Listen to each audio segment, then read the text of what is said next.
Hello बच्चों, let's read this question. The question say that the strongest interparticle force of attraction is present in option A sodium chloride, option B ethyl alcohol, option C air, option D hydrogen. तो सबसे पहले समझेंगे बच्चों की concept. की concept क्या होगा बच्चों? प्रॉपर्टीज ऑफ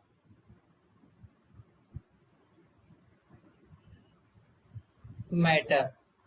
अब बेसिकली बच्चों अगर हम बात करें सॉलिड, लिक्विड, गैस, इन तीनों में अगर बात करें कि इंटरमोलिक्यूलर फोर्स सबसे ज्यादा किस में होता है तो सॉलिड में होता है. तो ये क्या होगा? Increasing order of inter particle force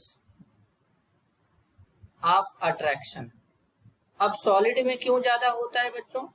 क्योंकि सॉलिड के बीच में स्पेस बहुत ही कम होता है, ना के बराबर, इसलिए इंटरमोलिक्यूलर फोर्स ज्यादा होता है.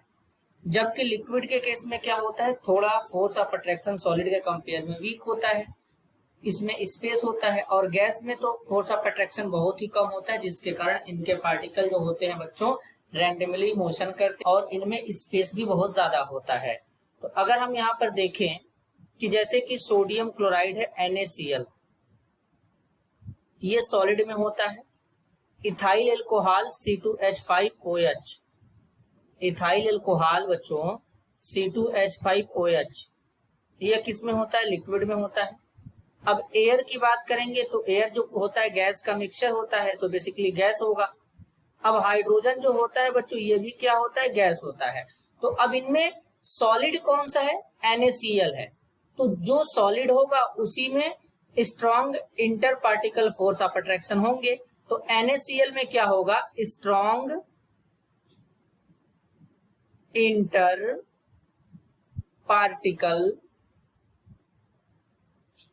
फोर्स ऑफ अट्रैक्शन होगा,